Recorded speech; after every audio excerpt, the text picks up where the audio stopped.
മറ്റൊരു വീഡിയോയിലേക്ക് സ്വാഗതം. ഇന്നിവിടെ വിശകലനം ചെയ്യുന്നത് 18/6/2008 ജനിച്ച ഒരാളുടെ ഗ്രഹസ്ഥിതിയാണ്. മൂലമാണ് നക്ഷത്രം. മൂലം 1-ാം പാദം. വൃശ്ചിക ലഗ്നം.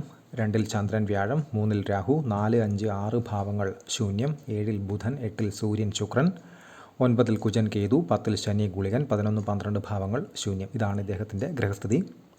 ഡോക്ടർ ആവാൻ വേണ്ടി വൈദ്യമേഖലയുമായി ബന്ധപ്പെട്ട് പ്രവർത്തിക്കാനും ഡോക്ടർ ആവുന്നതിനൊക്കെ വേണ്ടിയിട്ട് സ്വപ്നം കണ്ടു നടക്കുന്ന ഒരു കുട്ടിയുടെ ഗ്രഹനില കൂടിയാണത്.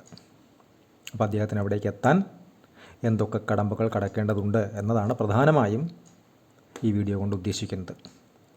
വൃശ്ചിക ലഗ്നം. ലഗ്നാധിപനായിട്ടുള്ള ഗ്രഹം കുജൻ 9-ൽ ഭാഗ്യസ്ഥാനത്ത്, കർക്കിടകത്തിൽ നീചനായി നിൽക്കുന്നു. അവിടെ കേതുവുണ്ട്, ഗുളികൻ്റെ സാന്നിധ്യമുണ്ട്. ഗുളികൻ്റെ 12-ാമത്തെ ദൃഷ്ടിയുണ്ട്, രാഹുവിൻ്റെ 7-ാമത്തെ ദൃഷ്ടിയുമുണ്ട്.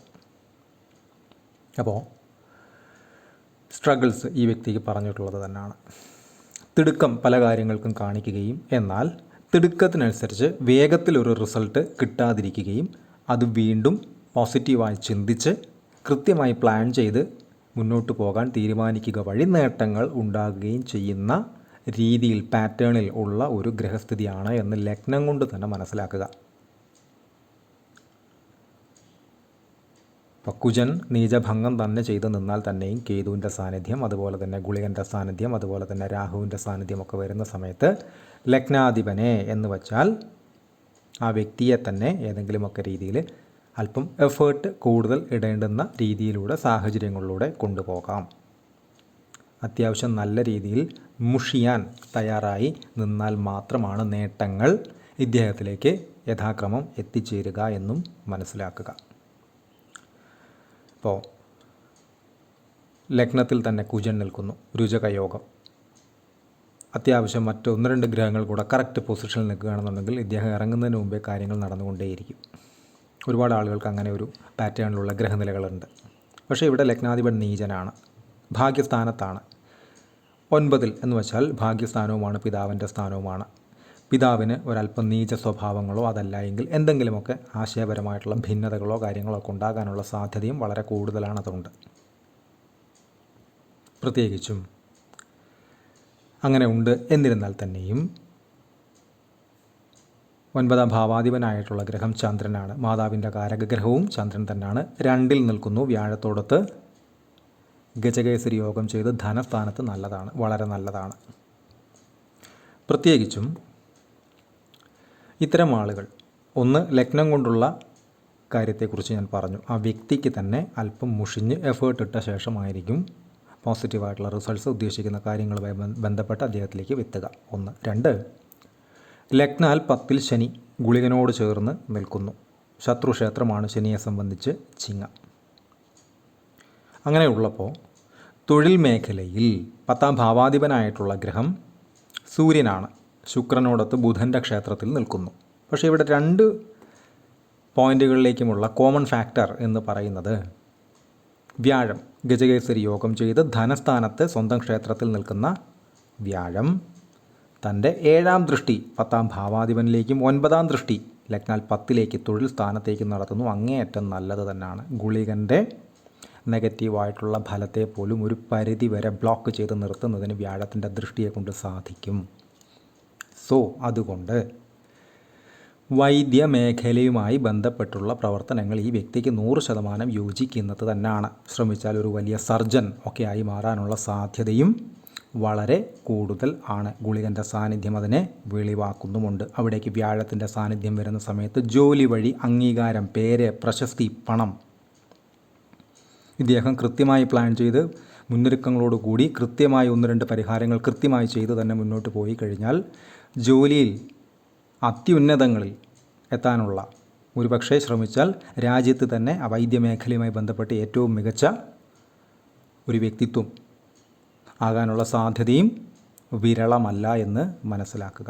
പക്ഷേ അല്പം കഷ്ടപ്പെടേണ്ടി വരും, മുഷിയേണ്ടി വരും, ബുദ്ധിമുട്ടേണ്ടി വരും. കാരണം 10-ലൊക്കെ ശനി നിന്ന് കഴിഞ്ഞാൽ ജോലി സംബന്ധമായിട്ട് സ്ട്രെസ്സ്, പ്രഷർ, ടെൻഷൻ പോലെയുള്ള അനുഭവങ്ങൾ ഉണ്ടാകും. സമയം കഴിഞ്ഞുള്ള പ്രവർത്തനങ്ങൾ ആവശ്യമായി വരും, നിർബന്ധമായും.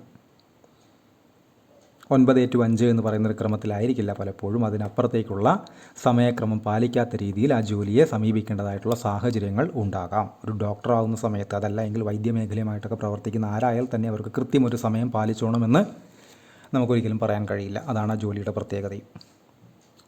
അവിടെ ഒരു കൈകാര്യം ചെയ്യുന്ന വിഷയമെന്ന് പറയുന്നത് ആരോഗ്യ സംബന്ധമായിട്ടുള്ള കാര്യങ്ങൾ, ഒരു മനുഷ്യൻ്റെ ജീവൻ സംബന്ധമായിട്ടുള്ള കാര്യങ്ങളാണ്. അപ്പോൾ ഇത് രണ്ടിനും സമയം പാലിച്ചുകൊണ്ടുള്ള പ്രവർത്തനം അത്ര എളുപ്പത്തിൽ സാധിച്ചോണം എന്നില്ല.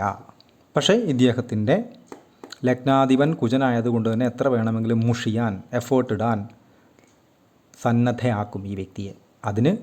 അനുസരിച്ച് ഗുണങ്ങൾ, നേട്ടങ്ങൾ ഈ വ്യക്തിയിലേക്ക് സ്വാഭാവികമായി തന്നെ തേടിയെത്തുകയും ചെയ്യും.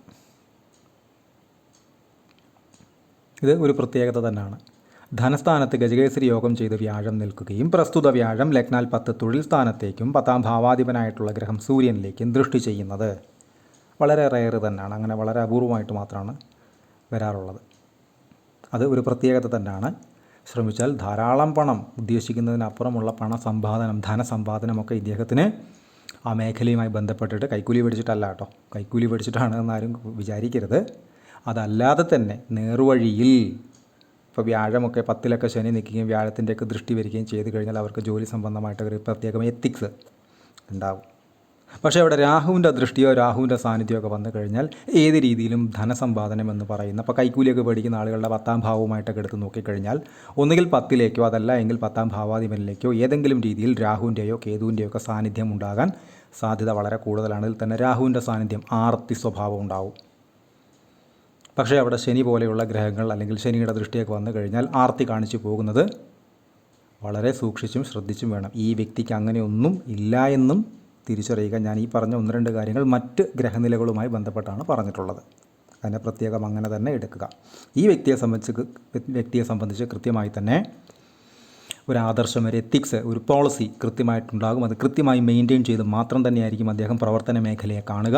അതുപോലെ തന്നെ അതിനനുസരിച്ചുള്ള നേട്ടങ്ങൾ, ഗുണങ്ങൾ, ഉന്നത അധികാരികളുമായി ബന്ധപ്പെട്ടുള്ള പ്രശസ്തി, അതുപോലെ തന്നെ രാജ്യാന്തര ബഹുമാനങ്ങൾക്ക് വരെ സാധ്യതയുള്ള ഒരു ഗ്രഹനില തന്നെയാണ്. കൃത്യമായി ചെറിയ, വളരെ നിസ്സാരമായ ഒരു പരിഹാരം കൃത്യമായി തന്നെ, 1 അല്ല 2 പരിഹാരം കൃത്യമായി തന്നെ ചെയ്ത് പോകുക വഴി അത് വളരെ സുഗമമായി തന്നെ ഈ വ്യക്തിയിലേക്ക് എത്തും. പക്ഷേ സുഗമമായി എന്ന് പറഞ്ഞതിനെ എഫേർട്ട് കഴിഞ്ഞിട്ടുള്ള സുഗമം എന്ന് പറഞ്ഞ വാക്കിനുമായിട്ടാണ് കണക്ട് ചെയ്യേണ്ടത്. എന്ന് വെച്ചാൽ ഇറങ്ങി ഒരല്പം മുഷിയാൻ ഈ വ്യക്തിക്ക് മനസ്സുണ്ടാകും സ്വാഭാവികമായിട്ടും. പ്രത്യേകിച്ചും 5ാം ഭാവാധിപനൊക്കെ വ്യാഴമാവുകയും അത് 2-ൽ ധനസ്ഥാനത്ത് ചന്ദ്രനോടൊത്ത് നിൽക്കുകയും രാഹുവിൻ്റെ ദൃഷ്ടി ഉണ്ട് എന്നിരുന്നാൽ തന്നെയും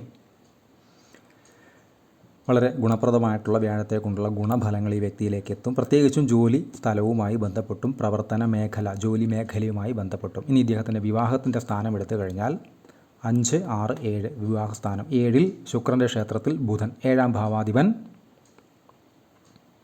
സൂര്യനോടൊത്ത് ബുധൻ്റെ ക്ഷേത്രത്തിൽ രാഹുവിൻ്റെ 6ാം ദൃഷ്ടിയിൽ വ്യാഴത്തിൻ്റെയും ചന്ദ്രൻ്റെയും 7ാം ദൃഷ്ടിയിൽ നിൽക്കുന്നു.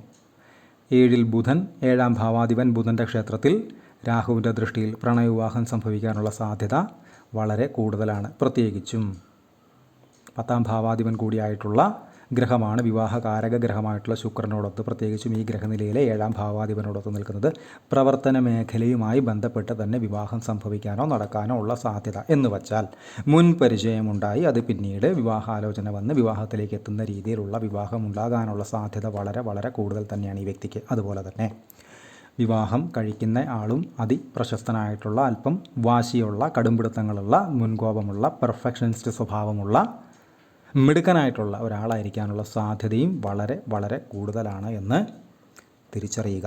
ഇദ്ദേഹത്തിൻ്റെ ദശകൾ എടുത്തു കഴിഞ്ഞാൽ കേതു ദശയിൽ ജനിച്ചു, 2014 വരെ കേതു, ശേഷം ശുക്രൻ 2034 വരെ, ശേഷം സൂര്യൻ 2040 വരെ, ശേഷം ചന്ദ്രൻ 2050 വരെ, ശേഷം ചൊവ്വ 2057 വരെ, ശേഷം രാഹു 18 കൊല്ലം 2075 വരെ, ശേഷം ഗുരു, ശനി എന്നീ ക്രമത്തിലാണ് ഇദ്ദേഹത്തിൻ്റെ ദശകൾ കടന്നു പോകുന്നത്. ഇപ്പോഴത്തെ നടപ്പ് ദശ എന്ന് പറയുന്നത് ശുക്രദശയിൽ ഗുരുവിൻ്റെ അപഹാരം 14/2/2025 തൊട്ട് 16/10/2027 വരെ ശുക്രനിൽ ഗുരു. നല്ല സമയം തന്നെയാണ്. ശുക്രൻ വ്യാഴത്തിൻ്റെ ദൃഷ്ടിയിൽ നിൽക്കുന്നു. ഗുരു ധനസ്ഥാനത്ത് ചന്ദ്രനോടൊത്ത് ഗജകേസരി യോഗം ചെയ്ത് നിൽക്കുന്നു. അവിടെ കൃത്യമായിട്ട് രാഹുവിൻ്റെ ദൃഷ്ടി എന്ന് പറയുന്ന ഒരൊറ്റ നെഗറ്റീവിനെ കൃത്യമായി ഒന്ന് പരിഹരിച്ചു പോയി കഴിഞ്ഞാൽ അത്ഭുതകരമായിട്ടുള്ള ഗുണങ്ങൾ, നേട്ടങ്ങൾ, ചിന്താശേഷിയൊക്കെ ഉണ്ടാകാനുള്ള ഒരു സാധ്യത അദ്ദേഹത്തിൻ്റെ പ്രായം കൂടെ പരിഗണിച്ചാണ് പറയുന്നത്. അപ്പോൾ തുറന്ന വഴികൾ എന്ന് വെച്ചാൽ ഓപ്പർച്യൂണിറ്റീസ്, അദ്ദേഹത്തിൻ്റെ ലക്ഷ്യത്തിലേക്ക് എത്തുന്നതിന് വേണ്ടുന്ന അറിവ് നേടുന്നതിന് ഏറ്റവും പറ്റിയ സമയമാണിത് എന്നും തിരിച്ചറിയുക. കൺസൾട്ടേഷൻ ആവശ്യമുള്ള ആളുകൾക്ക് ഈ നമ്പറിൽ കോൺടാക്റ്റ് ചെയ്യാവുന്നതാണ്. കോൺടാക്ട് ഡീറ്റെയിൽസ് ഡിസ്ക്രിപ്ഷനിൽ കൊടുത്തിട്ടുണ്ട്. ഇത്തരം വീഡിയോസ് ഇനിയും തുടരും. നന്ദി.